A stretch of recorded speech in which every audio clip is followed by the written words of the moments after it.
तो ये था कि अब आपका इंग्लैंड का दौरा आने वाला है, अब उसमें अब सिलेक्शन होता, उसमें विराट का नाम नहीं आता तो वो ज़्यादा एम्बैरेसिंग हो जाता सबके मतलब लिए। आप ये कह रहे हैं कि विराट कोहली का नाम टेस्ट टीम में ना होता इंग्लैंड दौरे पे? अब लग तो यही रहा है। मैं यकीन अब नहीं देखो कर पा रहा। सिंपल सी बात है, जिस दिन सिलेक्टर्स ने विराट कोहली से ये पूछ लिया कि भाई आप बताइए कि आपका फ्यूचर प्लान क्या है इन टर्म्स ऑफ आप इंडियन क्रिकेट में किस तरह से आप देख रहे हैं अपने आप को, आपको क्योंकि उनको प्लान करना है। कल को आप गौतम गंभीर से भी सवाल पूछेंगे, कल को आप अजीत अगरकर से भी सवाल पूछेंगे। द मोमेंट आपने कह दिया विच मीन्स, देखिए विराट ने जब अपनी T20 की कप्तानी दी थी, ऐसा वर्ल्ड कप इंडिया ने जीता, इंडिया विराट उस पर भी करते, आई थिंक विराट ने प्रीएम्प्ट किया। यहां भी मुझे लगता है उन्होंने प्रीएम्प्ट किया और वो इसीलिए आसान हो गया। मैं तो कह रहा हूं विराट ने ना एक चीज दिखाई है, ठीक है गुस्से में वो आप कोई उसको गुस्सा समझ ले, कोई उसको इमोशनल एक कॉल समझ ले, जो मर्जी समझ ले, बट विराट ने ना 2021 से ये 2025 में जो उन्होंने दिखाया है वो ये दिखाया है कि मैं उनमें से तो नहीं हूं कि जी अगर ये नहीं रहा तो हाय रे मैं क्या करूंगा, मैं टंगा नहीं रहूंगा। एग्जैक्टली मैं अपने टर्म्स पे जाना चाहता हूं। उन्होंने 21 में अपनी T20 कप्तानी अनाउंस करी कि नहीं करूंगा, उन्होंने उसके बाद अपनी टेस्ट की कप्तानी अनाउंस करी नहीं करूंगा, आज उन्होंने अपनी टेस्ट रिटायरमेंट भी अनाउंस कर दी है नहीं करूंगा।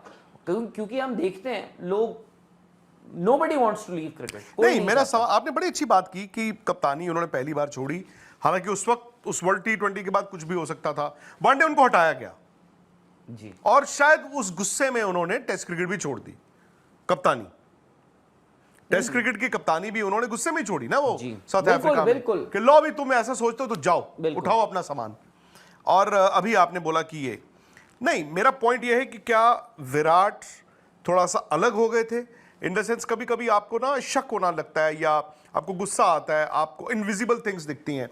क्या वो 2021 कप्तानी की टीस उनके दिमाग में थी, उनके दिल में थी कि मेरे साथ ये किया है, और क्या वो उसको निकाल नहीं पाए? बिकॉज देखिए आपको ये भी समझना होगा कि विराट कोहली के करियर में, हर प्लेयर के करियर में 3 पड़ाव आते हैं, हर प्लेयर के करियर में 3 पड़ाव आते हैं। जब आप शुरू करते हैं और फिर एक दिन आता है जब आप अपने आप को अनाउंस करते हैं दुनिया को, अब मैं अगला राजा हूं, और फिर एक वक्त आता है जब आप उस चोटी से, उस शिखर से आहिस्ता आहिस्ता नीचे आते हैं। विराट के केस में भी ऐसा ही हुआ। विराट ने शुरू किया, पीएसएल सीजन 2025 भी रिस्टार्ट होने वाला है, लेकिन पीएसएल रिस्टार्ट होने का फायदा तो उन टीमों को होगा जो कि टॉप 4 में जाने के लिए क्वालिफाई करने के लिए मुकम्मल रेडी बैठेंगे, यानी कि कोटा ग्लैडिएटर, उसके बाद इस्लामाबाद यूनाइटेड, कराची किंग और लाहौर कलंदर। पेशावर ज़ल्मी और मुल्तान सुल्तान ऑलमोस्ट पीएसएल से बाहर हो चुकी हैं। मुल्तान सुल्तान तो 100% बाहर हो चुकी है, बहरहाल पेशावर ज़ल्मी कुछ चंद % का चांस अभी बाकी है। लेकिन मुल्तान सुल्तान वो टीम है कि जिसके कप्तान थे मोहम्मद रिजवान वो खिलाड़ी के जो कि टीम पाकिस्तान के अंदर बहुत अहम किरदार अदा करते थे, वो भी मुकम्मल तौर पर फ्लॉप नजर आए। पेशावर ज़ल्मी वो टीम के जिसके अंदर बाबर आजम, साइम अयूब, उसके अलावा मोहम्मद हारिस जैसे मेन खिलाड़ी मौजूद हैं। ये 3 वो खिलाड़ी हैं कि जिनके बेस पर पाकिस्तान टीम कोई भी बड़े इवेंट में टीम जाते हैं, क्योंकि बाबर आजम और मोहम्मद रिजवान के 2 अगर खिलाड़ियों की पार्टनरशिप लग जाए तो T20 ODI फॉर्मेट के अंदर पाकिस्तान टीम की जीत का कभी इम्कान हो जाता है। लेकिन T20 फॉर्मेट की तरह PSL के अंदर इन दोनों टीमों का जो मेन खिलाड़ी थे वो भी फ्लॉप नजर आए। हाँ, कुछ मैचेस में 2 खिलाड़ियों ने परफॉर्म किया, लेकिन उनकी परफॉर्मेंस कुछ खातिर अच्छी ना रही थी। मोहम्मद रिजवान ने स्कोर तो बहुत मारे, लेकिन उनका strike rate below the average था, इतना कम के ना होने के बराबर था। बाबर आजम का PSL सीजन 2025 के अंदर कोई ख़ास स्कोर नहीं, उनकी परफॉर्मेंस कुछ ख़ास अच्छी नहीं चली।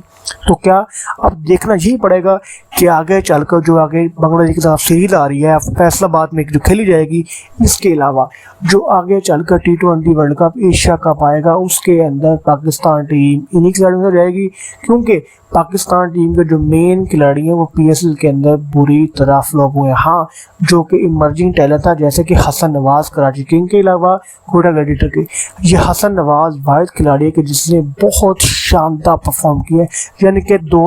तो ये था कि अब आपका इंग्लैंड का दौरा आने वाला है, अब उसमें अब सिलेक्शन होता, उसमें विराट का नाम नहीं आता तो वो ज्यादा एम्बैरेसिंग हो जाता सबके मतलब लिए। आप ये कह रहे हैं कि विराट कोहली का नाम टेस्ट टीम में ना होता इंग्लैंड दौरे पे?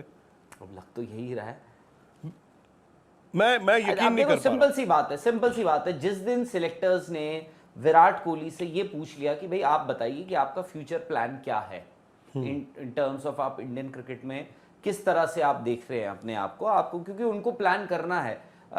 कल को आप गौतम गंभीर से भी सवाल पूछेंगे, कल को आप अजीत अगरकर से भी सवाल पूछेंगे। द मोमेंट आपने कह दिया, विच मीन्स, देखिए विराट ने जब अपनी T20 की कप्तानी की, उसके बाद जो पिछले साल 24 में T20 वर्ल्ड कप इंडिया ने जीता, विराट उस पर भी करते। आई थिंक विराट ने प्रीएम्प्ट किया, यहां भी मुझे लगता है उन्होंने प्रीएम्प्ट किया, और वो इसीलिए आसान हो गया। मैं तो कह रहा हूं विराट ने ना एक चीज दिखाई है, ठीक है, गुस्से में आप कोई उसको गुस्सा समझ ले, कोई उसको इमोशनल एक कॉल समझ ले, जो मर्जी समझ ले, बट विराट ने ना 2021 से ये 2025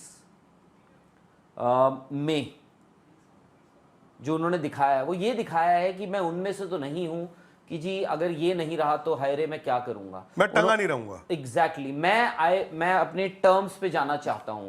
उन्होंने 21 में अपनी T20 कप्तानी अनाउंस करी कि नहीं करूंगा, उन्होंने उसके बाद अपनी टेस्ट की कप्तानी अनाउंस करी, नहीं करूंगा, आज उन्होंने अपनी टेस्ट रिटायरमेंट भी अनाउंस कर दी है, नहीं करूंगा। क्योंकि हम देखते हैं लोग, nobody wants to leave cricket। नहीं, मेरा सवाल, आपने बड़ी अच्छी बात की कि कप्तानी उन्होंने पहली बार छोड़ी, हालांकि उस वक्त उस वर्ल्ड T20 के बाद कुछ भी हो सकता था, वनडे उनको हटाया गया जी, और शायद उस गुस्से में उन्होंने टेस्ट क्रिकेट भी छोड़ दी, कप्तानी। टेस्ट क्रिकेट की कप्तानी भी उन्होंने गुस्से में ही छोड़ी ना, वो साउथ अफ्रीका में, कि लो भी तुम ऐसा सोचते हो तो जाओ, उठाओ अपना सामान। और अभी आपने बोला कि ये नहीं, मेरा पॉइंट ये है कि क्या विराट थोड़ा सा अलग हो गए थे, इन द सेंस कभी कभी आपको ना शक होना लगता है या आपको गुस्सा आता है, आपको इनविजिबल थिंग्स दिखती हैं। क्या वो 2021 कप्तानी की टीस उनके दिमाग में थी, उनके दिल में थी कि मेरे साथ ये किया है, और क्या वो उसको निकाल नहीं पाए? बिकॉज देखिए, आपको ये भी समझना होगा कि विराट कोहली के करियर में, हर प्लेयर के करियर में 3 पड़ाव आते हैं, हर प्लेयर के करियर में 3 पड़ाव आते हैं। जब आप शुरू करते हैं, और फिर एक दिन आता है जब आप अपने आप को अनाउंस करते हैं दुनिया को, अब मैं अगला राजा हूं, और फिर एक वक्त आता है जब आप उस चोटी से, उस शिखर से आहिस्ता आहिस्ता नीचे आते हैं। विराट के केस में भी ऐसा ही हुआ, विराट ने शुरू किया और फिर विराट जब ऊपर गए हैं तो ऐसे गए हैं। नहीं, वो 2011 से आप कह सकते हैं 15 का फेज, हालांकि उसमें 14 और 15 का जो टूर मतलब ऑस्ट्रेलिया 14 के बाद जो ऑस्ट्रेलिया ये गए थे दिसंबर में, जब कप्तानी भी मिल गई, उसके बाद तो राहुल 2019 तक विराट के आसपास वाली बात थी। वो तो मतलब वो इंजेक्शन होता ना, एक अलग ही इंजेक्शन था। सो उस वक्त तो ये बातें हो रही थी कि क्या विराट इंडिया के बिगेस्ट